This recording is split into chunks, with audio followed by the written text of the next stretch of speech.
ಆ ಜೋಡಿ ಹಸೆಮಣೆ ಏರಿ 2 ತಿಂಗಳು ಕಳೆಯುವಷ್ಟರಲ್ಲೇ ಘೋರವೇ ನಡೆದು ಹೋಗಿದೆ. ಬಾಳಿ ಬದುಕಬೇಕಿದ್ದಂಥ ನವಜೋಡಿ ದುಡುಕಿನ ನಿರ್ಧಾರವನ್ನೇ ತೆಗೆದುಕೊಂಡಿದ್ದಾರೆ. ಪತ್ನಿ ಸಾವಿನ ಬೆನ್ನಲ್ಲೇ ಪತಿ ಕೂಡ ಈ ಲೋಕವನ್ನೇ ಬಿಟ್ಟು ಹೋಗಿದ್ದಾರೆ. ಅವಮಾನ ತಾಳದೆ ಅತ್ತೆಗೆ ಈ ಜೀವನವೇ ಬೇಡ ಅನಿಸಿದೆ. ಗಂಡಸೇ ಅಲ್ಲ ಸರ್, ಫಸ್ಟ್ ಆಫ್ ಆಲ್ ನನ್ನ ಕೈ ಟಚ್ ಮಾಡು ಅಂತಂತೆ.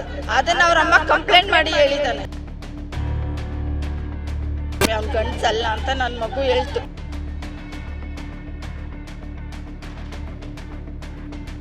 ಬೆಂಗಳೂರಲ್ಲಿ ದುರಂತ ಅಂತ್ಯ ಕಂಡ ವಿವಾಹ ಬಂಧ. ಗಾನವಿ ಬೆನ್ನಲ್ಲೇ ಗಂಡನು ಸೂಸೈಡ್, ಅತ್ತೆ ಸ್ಥಿತಿ ಗಂಭೀರ.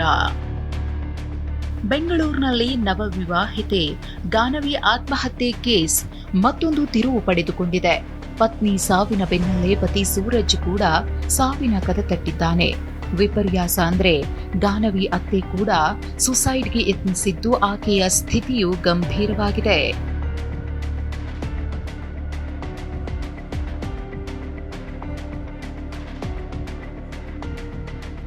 ಇಷ್ಟಕ್ಕೂ ವಿದ್ಯಾರಣ್ಯಪುರದ ಸೂರಜ್ ಮತ್ತು ರಾಮಮೂರ್ತಿನಗರ ನಿವಾಸಿ ಗಾನವಿ ಅಕ್ಟೋಬರ್ 29ರಂದು ಹಸೆಮಣೆ ಏರಿದ್ರು.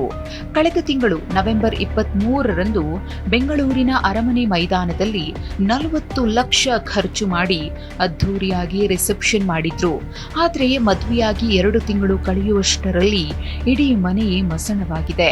ಹನಿಮೂನ್ಗೆಂದು ಶ್ರೀಲಂಕಾಗೆ ಹಾರಿದ್ದ ನವಜೋಡಿ ಅರ್ಧಕ್ಕೆ ಪ್ರವಾಸ ಮೊಟಕುಗೊಳಿಸಿ ಬೆಂಗಳೂರಿಗೆ ವಾಪಸ್ ಆಗಿದ್ರು.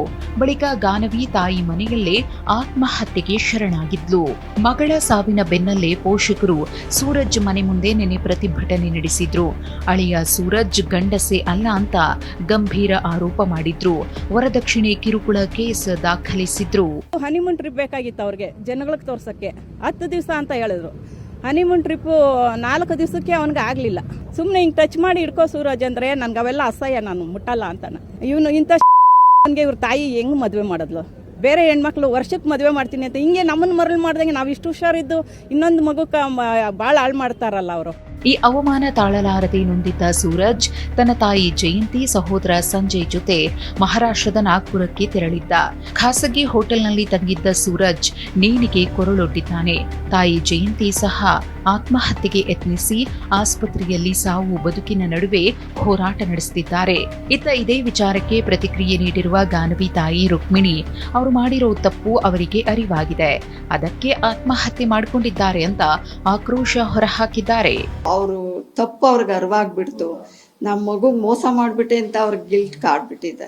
ಅವ್ರ ತಪ್ಪು ಅರಿವಾಯ್ತು. ಅವನಿಗಿನ್ ಬದುಕಕ್ಕೆ ಚಾನ್ಸ್ ಇಲ್ಲ. ನನ್ನ ಮಗು ಅಷ್ಟು ಪ್ರೀತಿ ತೋರಿಸ್ತಾ ಇತ್ತು, ಅದಕ್ಕೆ ಹೋಗಿ ಮಾಡ್ಕೊಂಡಿದ್ದಾನೆ. ಅವ್ರು ಏನೇ ಅಪವಾದ ಹಾಕಿದ್ರು ಪ್ರಪಂಚನೆಲ್ಲ ಕೇಳಿ ಸರ್, ಎಲ್ಲ ಟೆಸ್ಟ್ ಮಾಡಿ ನನ್ನ ಮಗು ಕಪ್ಚುಕ್ಕೆ ಬದುಕಿಲ್ಲ. ಲಾಸ್ಟಲ್ಲಿ ಅವಳ ಆತ್ಮಕ್ಕೆ ಶಾಂತಿ ಸಿಗ್ಬೇಕು. ಅವ್ರು ಏನು ಅಪವಾದ ಅವರು ಕೇಳ್ಬೋದಿತ್ತಲ್ಲ, ಪೊಲೀಸ್ ಅವ್ರ ಹತ್ರ ಬಂದು ಈ ಥರ ಹುಡುಗಿ ಇದ್ಲು, ಇವಾಗ ಯಾಕೆ ಸರ್ ಆ ಥರ ಅಪವಾದ ಹಾಕ್ಬೇಕು? ಅವ್ರ ಅಮ್ಮ ಮಾಡಿರೋ ತಪ್ಪಿಗೆ ಮಕ್ಕಳು ಓದು, ನಮಗೆ ಅವರು ಸೂಸೈಡ್ ಮಾಡ್ಕೊಬೇಕು, ಅವ್ರಿಗೆ ಶಿಕ್ಷೆ ಕೊಡ್ಬೇಕಂತ ನಮ್ಮಲ್ಲಿ ಏನೂ ಇರಲಿಲ್ಲ. ನಾವು ಅವ್ರ ಮನೆ ಹತ್ರ ತಗೊಂಡೋಗಿದ್ದು ಅವ್ರು ಮಾಡ್ಲಿ ಕಾರ್ಯ ಬಂದು ಅಟ್ಲೀಸ್ಟ್ ಅವಳ ಮುಖ ನೋಡಲಿ ಅಂತ, ಅವಳಿಗೆ ನೆಮ್ಮದಿ ಸಿಗಲಿ ಅಂತ ಕರ್ಕೊಂಡೋದ್ವಿ. ಈಗ ಅವ್ರು ಸೂಸೈಡ್ ಮಾಡ್ಕೊಂಡಿದ್ದಾರೆ ಅಂದರೆ ನಾವು ಅವ್ರಿಗೆ ಆ ಥರ ಶಿಕ್ಷೆ ಆಗಬೇಕು ಅಂತ ನಾವೇನು ಅಂದ್ಕೊಂಡೇ ಇರಲಿಲ್ಲ. ಅವರಮ್ಮ ದನ ಪಿಶಾಚಿ, ದನ ವ್ಯಾಮೋಹ ಮೋಹಕ್ಕೆ ಮಕ್ಕಳನ್ನಿಬ್ಬರು ಅಮಾಯಕರನ್ನ ಬಲಿ ತಗೊಂಡ್ರು, ಇಬ್ಬರನ್ನೂ ತಗೊಂಡ್ಬಿಟ್ಲು. ಆದರೆ ಅವ್ರ ಅಮ್ಮ ಬದುಕ್ಬೇಕು ಸರ್. ನನ್ನ ನೋವು ದೇವ್ರ ಹತ್ರ ಮುಟ್ಟುಬಿಟ್ಟೆ ಈ ಕೆಲಸ ಮಾಡಿದೆ. ಅವ್ರ ಅಮ್ಮ ನಂತರ ಮಗನ್ ಕಳ್ಕೊಂಡು ನೋವು ಅನುಭವಿಸ್ಬೇಕು. ಮತ್ತೊಂದೆಡೆ ವಿದ್ಯಾರಣ್ಯಪುರದ ಬಿಇಎಲ್ ಲೇಔಟ್ನಲ್ಲಿರುವ ಸೂರಜ್ ಮನೆ ಬಳಿ ಮುಂಜಾಗ್ರತಾ ಕ್ರಮವಾಗಿ ಪೊಲೀಸರು ಭದ್ರತೆ ಕೈಗೊಂಡಿದ್ದಾರೆ. ಅದೇನೇ ಇರಲಿ, ಲಕ್ಷಾಂತರ ರೂಪಾಯಿ ಖರ್ಚು ಮಾಡಿ ಹೊಸ ಜೀವನ ಶುರು ಮಾಡಿದ್ದ ಜೋಡಿ ಹೀಗೆ ಬದುಕನ್ನ ಅಂತ್ಯಗೊಳಿಸಿದ್ದು ನಿಜಕ್ಕೂ ದುರಂತವೇ ಸರಿ. Bureau report, TV9.